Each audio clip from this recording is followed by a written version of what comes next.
Kill Count, where we tally up the victims in all our favorite horror movies. I'm James A. Denise, and today we're finally starting what has been the single most requested series in Kill Count history, Halloween, John Carpenter's 1978 film that ignited the slasher subgenre. As I've said on this show before, Halloween was not the first slasher ever made, but it was the one that captured everyone's imagination. After producer Irwin Yablans came up with the movie's title and a simple premise involving babysitters, co-writers and producers John Carpenter and Deborah Hill set out to make horror history with a laughably small budget of only $320,000, provided by Yablans and the quote-unquote grandfather of Halloween, Mustafa Akkad. There are lots of reasons this movie went so far on so little, from the iconic haunting score composed by Carpenter himself, to the suburban setting that made the audience feel as vulnerable as the victims they were watching, to the memorable performances by a 20-year-old Jamie Lee Curtis and the original Ernst Stavro Blofeld Donald Pleasance. But above all else, Halloween succeeded because of its blank-faced stalker Michael Myers, also known as the Shape. Played by filmmaker Nick Castle for a measly $25 a day, the man in the modified William Shatner mask terrified audiences and kicked off the first of the horror genre's royal franchises. Over the next couple of months, I'll be covering all of the Halloweens available on home video, meaning 10 installments and 4 different timelines. On October 19th, an 11th film will be released, which will start a 5th timeline for the series. But we'll have to wait for the Blu-ray for it to be on the kill count. Don't worry though, even without that latest installment, we're in for a crazy ride. I'll guide you through the franchise as Sam Loomis becomes a shrieking madman, as Michael's origin becomes tied up in the occult, and all the times that the series tries to reinvent itself, whether that's as a couple of hip millennial horror comedies, a low-class white trash hellbilly saga, or a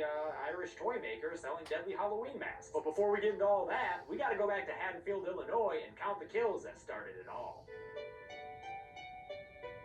The movie begins with a jack-o'-lantern and a title card. Right away, even the opening credits are iconic, since they're backed by that dope-ass Halloween theme, and because when it zooms in on the pumpkin's eye and nose, it looks like Michael himself holding a knife. Cool! After that, we're in Haddonfield, Illinois, on Halloween night 1963, in a first-person POV shot similar to the one that opened Black Christmas. The POV shots in Halloween were done with the recently invented Steadicam technology by cinematographer Dean Cundy, who would go on to shoot blockbusters such as the Back to the Future trilogy and Jurassic frickin' Park. We watch as our audience surrogate peeps in on a couple making out before they head upstairs for more heavy petting. After a stop at the kitchen drawer where Deborah Hill's hand grabs a butcher knife, the first-person view sees the dude putting his shirt back on and leaving the house. It's only been a minute, dude. Was that one of those never happens to me situations? The camera heads upstairs and grabs a clown mask from the floor, obfuscating our view as it walks into the very open bedroom of the topless Judith Myers. Girl, topless hairbrushing is the best, I'm sure, but maybe close the door for it, or else you risk this happening. Michael!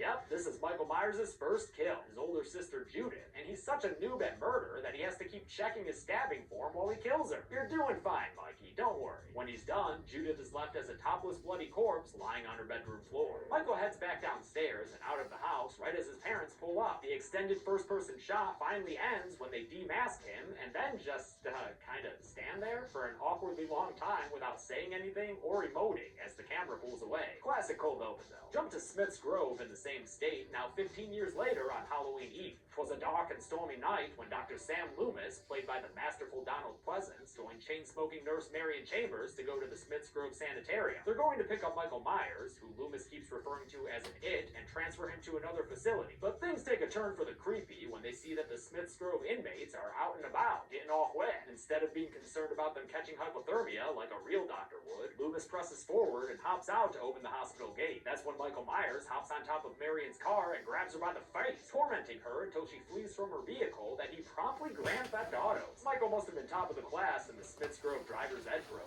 The next day, back in Haddonfield, we meet Laurie Strode, a modestly dressed high schooler played by Jamie Lee Curtis. Her Halloween night plans involve babysitting this little kid Tommy Doyle, who's all sorts of scared of the abandoned Myers house. Laurie has a key to the place because her dad's a local realtor, but as she leaves it under the mat, she doesn't notice that she's being watched by a shape inside and a shape outside. Must be one of those interior-exterior shapes. The shape continues its voyeuristic tendencies when Laurie's in school, staring at her from behind Nurse Chambers' car parked across the street. But while Laurie's busy being an SMRT smart girl, he vanishes into thin air. Which way did he go, Laurie? Which way did he go? In Smith's Grove, Dr. Terrence Wynn, a colleague of Loomis's, blames the small doctor for Michael's escape and says it's unlikely that Myers is headed to Haddonfield, 150 miles away. For God's sakes, he can't drive a car. He was doing very well last night. Maybe someone around here gave him lessons. On his way to Haddonfield, Loomis stops at a payphone to warn the Haddonfield police, and That's where he notices a truck on the side of the road. He finds evidence that Michael was there, but runs off before seeing our second body on the kill count, this poor truck driver who Michael apparently killed and stripped for that classic blue jumpsuit. Damn, man, stealing cars and clothes? Michael's just as much a thief as he is a murderer. Laurie walks home with her cheerleader friend Linda, played by PJ Souls, who's totally got a problem saying totally all the fucking time. Totally, totally, totally. They're joined by Annie Brackett, played by Nancy Kynes, who credited stage name was, interestingly enough, Nancy Loomis. Michael Myers rolls by in his station wagon at a nice slow stalkery pace, but that doesn't stop Annie, the sheriff's daughter, from playing citizen cop.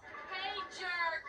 Speed kills! Michael stops his car threateningly, but after a pregnant pause, just keeps on driving. He catches back up with them later on the walk home when he's standing behind a bush staring at Laurie and Annie. But when Annie goes to confront him, he's disappeared once again. Michael does that a lot. He does it some more after Laurie gets home to her room decorated with smart person stuff. She sees him outside by the clothesline, then somehow, without her gaze ever breaking, he just disappears. That one doesn't make any sense to me, but okay, we get it. He's a creepy stalker. Meanwhile, Dr. Loomis arrives in Haddonfield and goes to the cemetery, only to find that Judith Myers' gravestone has been removed, straight plucked from the ground. She came home. Later that day, Laurie gets picked up by Annie, and they're having such a good time smoking a doob and listening to Blue Oyster Cult that they don't notice Michael tailing them in the Myers-mobile. He gives them some space when they pull over to talk to Annie's dad, Sheriff Brackett, who's checking out a hardware store burglary that sounds like a very specific hit. All they took was some Halloween mask, a rope, and a couple of knives. Oh wait, why did that hardware store have Halloween masks? Somehow Papa Brackett doesn't smell that dank weed in the car, so he waves the girls goodbye, right before Loomis shows up and introduces himself. Psst, Loomis, look behind you, dude! The shape you want is right behind you! Night comes and Sheriff Brackett takes Loomis to the Myers house, where it all went down 15 years ago. They find a dead dog off screen, the first of many, many pooches that Michael Myers will kill throughout the series. He got hungry. And, eat? Did he eat that dog corpse, or is that a metaphor, Loomy? During a tour of the house, Donald Pleasance gets the capital A act when he tells Brackett about Michael's psychiatric history. I met this 6-year-old child with this blank, pale, emotionless face and the blackest eyes, the devil's eyes. Yeah, it's some good acting. Now that it's nighttime, the teens of Haddonfield are out to make some babysitting bucks. Michael silently observes Annie as she gets to the house she's watching over, the Wallace family home, while just across the street at Tommy Doyle's house, Laurie is already nice and cozy, shitting all over Tommy's taste in comic books. Annie calls Laurie to tell her that she's arranged a date with our virginal final girl with a dude she's into named Ben Tramer. Pretty much every scene with Laurie and her friends involves them telling her she needs to get laid, but I wanted to mention this combo in particular just because Ben Tramer comes back in a hilarious way next movie. Tommy looks out the window and sees the shape standing outside the Wallace home, but when he gets Laurie to look, Mike's pulled his disappearing act again. Turns out he's gone around back to watch Annie take her shirt off after she spilled some butter on it. While he's peeping in, the Wallace family dog Lester comes across him and starts growling. Michael makes short work of the poor canine and kills him, but in case you're new here, I only put humanoids on the kill count. Sorry, Lester. Annie gets a call from her boyfriend Paul saying that his parents are gone and that it's bone o'clock, so she takes little Lindsay Wallace across the street to drop her off with Laurie and Tommy. The kids immediately get to watching The Thing from Another World, a fun inclusion in hindsight since Carpenter would go on to make his own version of The Thing just 4 years later, which is still the best horror movie ever made. Come at me. Laurie agrees to watch over Andy's charge while Andy takes a visit to Pound Town. The old Girl Scout comes through again. Annie never gets to fulfill her teenage desires, though, because after she gets in the car to go pick up El Jerko, she's attacked by Michael Myers from the back seat. He strangles her in a lengthy silent scene with no noise except for his heavy breathing and the sounds of her struggle, until she finally starts blaring the car horn in an effort to attract some help. That's when Michael cuts the kill short with a butcher knife, slitting her throat as Annie Brackett becomes the third member of our kill count. Michael may be good at killing discreetly, but he's got to work on his body disposal, since Tommy sees him from the window carrying that corpse under a bright porch light. Props for being able to open that door with no hands, though, Mikey. You'd be great at one of those grocery delivery service jobs. In case you were having some unpleasant withdrawals from a lack of Loomis, we get a fun little scene wherein he scares some kids that had bullied Tommy earlier. They're outside the Myers house, daring each other to go touch it like friggin' Boo Radley lives there, when Loomis overhears their names and fucks with them. Hey, Laurie, get your ass away from there. Loomis is kind of a dick to kids. I love it. But, sorry, back to horny teenagers. Linda and her boyfriend Bob roll up to the Wallace house so they can bang there while Annie keeps little Lindsay distracted. Of course, neither Annie nor Lindsay are home right now. It's totally dark. So they're you're content to just make out on a stranger's couch, way too distracted to see the shape standing mere feet away watching them. Later on, they call up Laurie, who tells them that little Lindsay is gone for the night, so they escalate their debasement of the Wallace home to full-on fucking in the parents' bed. Also, is that a real pumpkin jack-o'-lantern on the nightstand? Who does that? They have an unusually short sex session, after which Linda is totally lying when she says it was fantastic, and then she sends Bob off to get her a beer. As he leaves, he breaks one of Randy Meeks' cardinal rules for surviving a horror movie.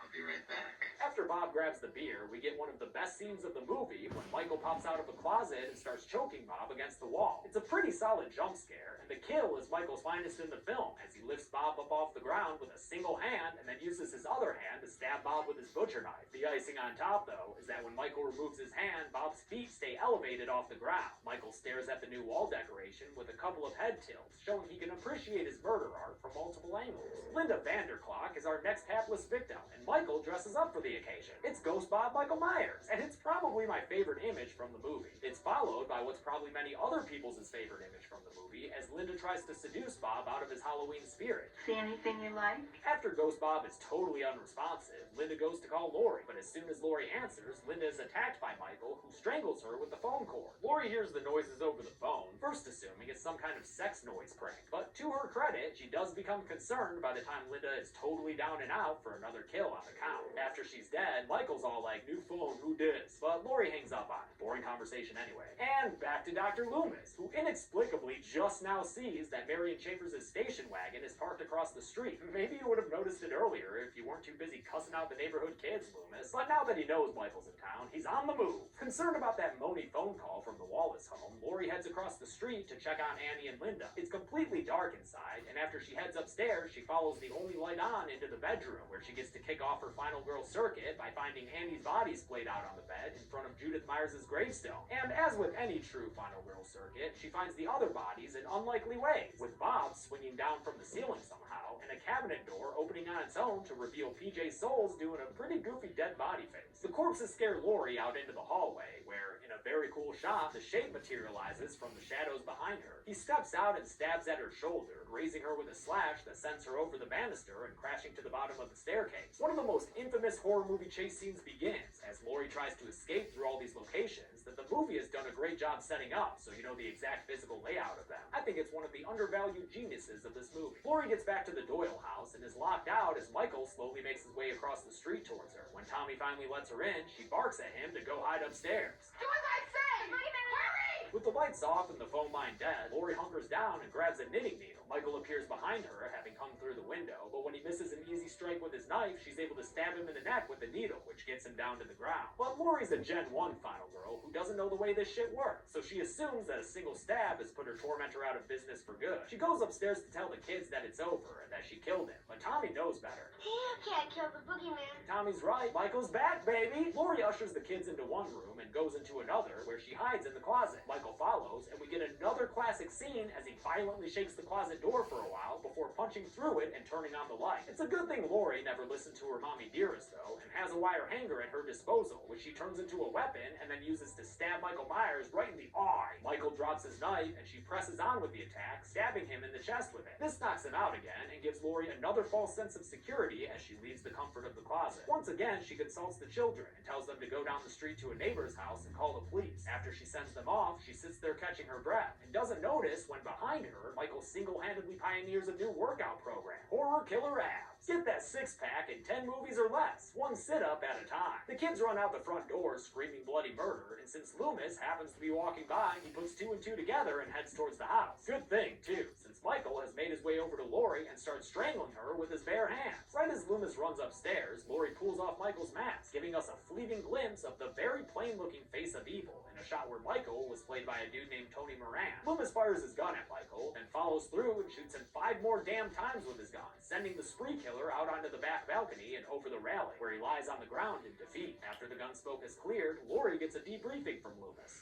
What's the boogeyman? As a matter of fact, It was. Michael's boogeyman credentials are sealed when Loomis looks outside to find that Michael Myers is missing. The bastard somehow survived and is free to kill once more. The movie ends expertly with a montage of all the locations we've seen as Michael's heavy breathing grows louder and louder, suggesting that nowhere in Haddonfield is safe from the shape. It's a good thing Michael brushed himself off to kill again, because his initial body count is pretty weak. Here, I'll show you at the numbers.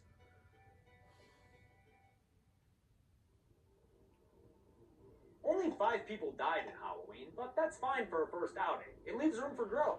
The victims consisted of 2 guys and 3 gals, giving the ladies the edge in this pumpkin pie chart. With a runtime of 91 minutes, we wound up with a kill on average every 18.2 minutes. I'll give the golden chainsaw for coolest kill to Bob. The shot of him pinned to the wall is one of the best shots in the movie, and the head tilt that Michael does tells us everything we need to know about it. Dull machete for lamest kill will go to the trucker, whose body wasn't even found by anyone but the audience. Poor dude. And that's it. Halloween came out in 1978 and ignited a brush fire of slashers, and eventually its own lengthy series of sequels. We'll look at the first of those, Halloween 2, next week. But until then, I'm James H. East.